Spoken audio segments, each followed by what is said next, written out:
Why do those investment companies need Bitcoin, right? They need Bitcoin to attract capital. You see it happening, $600 million flowing into BlackRock yesterday, $10 billion in a month.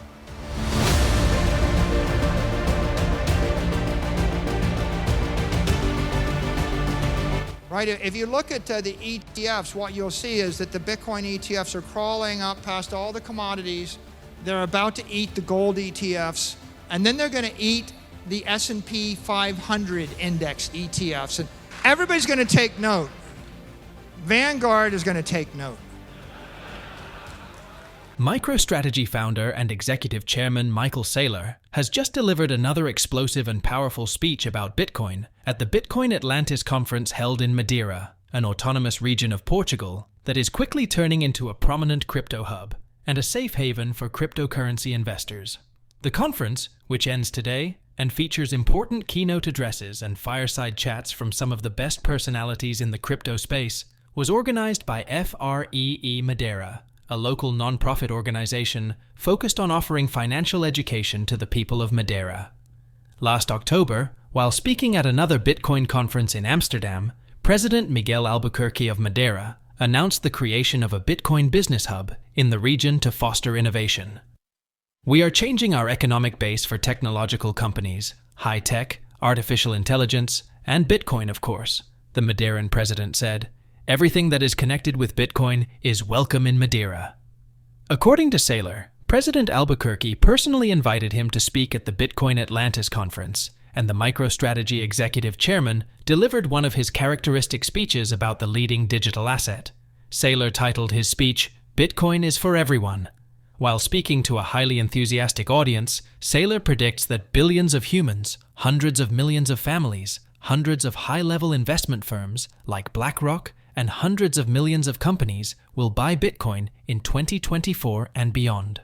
According to the billionaire business executive, the approval of the spot Bitcoin ETFs burst open a massive dam of pent-up demand and new investments from all categories of investors, including large investment firms like BlackRock, banks, non-profit organizations, and even governments across the globe. As we bring you clips from Saylor's speech, please take a little time to like this video, subscribe to the channel, and turn on post notifications for more videos like this. Thanks, and enjoy the video. You can't attract capital without Bitcoin, and you can't outperform. Bitcoin is going to outperform the S&P and gold and bonds, and as it outperforms, everyone who's indifferent and objective, who doesn't know what it is and doesn't care, right? They're going to just say, move more of my money over here, because the world's full of people that would just like to not lose their money. What we're going to see is investment companies need this to outperform, and that's going to result in them generating income, and that results in them staying relevant, right? I mean, how many people are bragging about their, new gold ETF? It's not relevant. You want to be a leader, right? The people that we look to are the people that discovered or created Google and Apple and Microsoft, and they create the next airplane, and they put Starlink in the sky, and they give us internet, and they give us the next phone, right? Be relevant, be a leader. These companies want to be leaders. You won't find a CEO that says, my aspiration is to be viewed as a follower and late to the next great thing. And they all want to create shareholder value, right? You can't create shareholder value by shrinking. And so that takes us to operating companies. It's the same thing. But operating companies, for the most part in the world, are like type 1 diabetics. I had 100 competitors over 20 years. They all failed. There's a 99% mortality rate with these companies, right? You look at the number and you're like, well, I don't know 300 million companies. That's because they're failing millions every single month. They're all failing all the time. Why are they failing? They can't store energy. They can't harness capital, right? What does Facebook do? They give all their capital back to the shareholders in a dividend and a buyback. What does Apple do? They give their capital back in a dividend and a buyback. They take on debt. How do companies fail? They leverage up. They take on debt. What happens when you take on debt? Well, I used to say to people, well, we have 500 million in capital. We could go for 40 quarters. We'd go for 10 years and not make any money, and we'll still be in business. It's like you could go for 10 years and not eat and still be alive. That's indestructible. On the other hand, when you give all the money back and you borrow $1 billion, well, in that case, you end up with a debt covenant, and you have to generate $27 million this quarter. And if you generate $26 million this quarter, if you miss by one 1,000th of your capital structure, if you miss by 0.1%, you actually trip all the debt covenants and the bank owns you. You're technically in violation of your debt. They can call the loan, you're insolvent. So think about the difference between you starving to death if you miss one meal versus you starving to death when you haven't eaten for the year. Okay, that's the difference between having capital and having no capital. The status quo in the world today is we tell people you can't keep capital in an operating company because all of the uses, all the liquid capital is dilutive and it doesn't beat the cost of capital. Bitcoin solves the problem.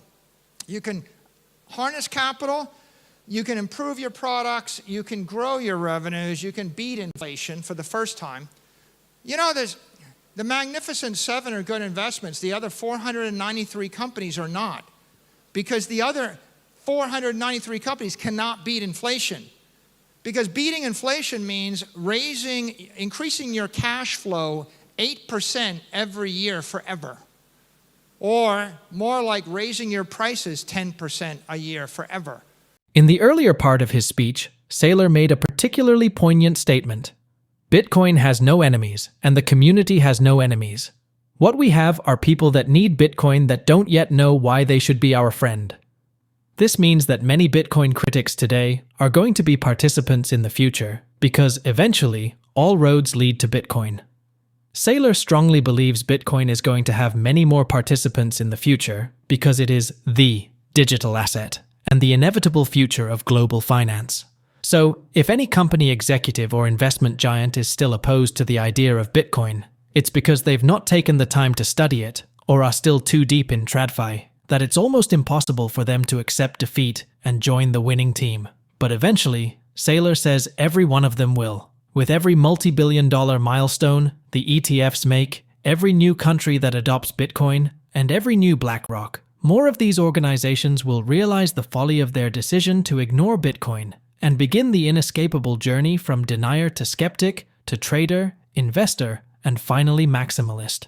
Here are more clips from Saylor's speech. And so what does Bitcoin offer them? Extended lifespan. You see a CEO and you say, well, you're going to adopt Bitcoin. He says, why should I? Say, well, it might keep your company from going bankrupt in 10 years. It might allow you to continue to do business and serve your customers for the next 100 years. How many companies are 100 years old? Not many. I'll ask you another question. How many famous education institutions with endowments are 100 years old? Most of them, right? Why is it that universities last 100 years and companies don't? No capital. That's why. You think anybody goes in business wanting to die? You think they want to have their company fail in 12 years or 6 years or 25 years? No, they're stuck in a system, right? They're stuck in a traditional system that makes them do this. Banks have the same issue. They want to attract and retain capital. They want to decrease risk. You know, you could say, well, you know, the bank is beholden to the central bank. Well, here's another vision. What about 100,000 banks that are all tapped into the Bitcoin network and they don't have to worry about the Bitcoin network shutting them down? Right? When a bank joins Bitcoin, it becomes systemically robust, much more anti-fragile. This is a benefit to banks, right? They'd like to find a way to do this. This will decrease their risk, increase their earnings, let them create shareholder value, let them delight their clients. They have 1 billion customers. They have corporations. They need to serve them. All of these companies, all of these nonprofits, they all need the bank to support what they do, right? And in time they will. The nonprofits are also going to benefit. They want to raise capital, but also they have endowments. They want their endowments to go up 40% a year, not go up 4% a year, right? There's nobody running a church, a charity, a benefit, a school that'll say, we don't want our endowment to appreciate and we don't want an endowment. This allows them to harness technology. This allows them to extend their reach globally. You know, Bitcoin is money that's global and it's got a half-life of forever. All of these endowments, they're using money that has a half-life of 10 years or 5 years. Your property might have a half-life of 20 years. Their investments are short duration. Their investments are local, right? Their property is local. So Bitcoin stretches your scope across time and space. Now tell me, what charitable pursuit doesn't want to do more and last forever? They all do, right? You won't find anyone that says, well, we just want to be out of business in 3 years. So Bitcoin's the solution to nonprofits. And for governments, traditionally people have thought, you know, well, the government doesn't like or won't embrace Bitcoin. But you know, they will embrace Bitcoin because Bitcoin provides them with the financial power to thrive in the 21st century. And there's no government on earth that doesn't appreciate the power of money, right? This will allow them to lower taxes. It will allow them to strengthen their currencies, defend their sovereignty, improve their economies, join the global community, and delight their citizens. And if you talk to any politician, there's none of them that will say these aren't agenda items for them. And if you say, well, could you achieve that with infinite money? They would say, well, I don't know if I could achieve it, but it would make it a lot easier, right? And if you said, well, how about if I just took all your money away from you in 5 years? Would that make it easier or harder? And the answer is, it would make it somewhere between hard and impossible. Saylor concludes his presentation by tasking every member of the audience with teaching everyone they know about Bitcoin, because it represents the digital transformation of capital and energy, and will be worth half of everything in the human race. It'll be Bitcoin on the one hand and everything else, including medicine, politics, education, and other stuff on the other hand.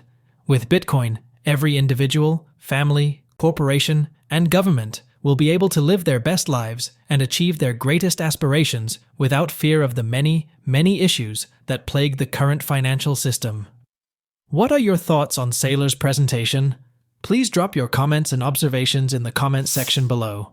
Also, ensure you like this video, subscribe to the channel, and turn on post notifications for more videos like this. Thanks for watching.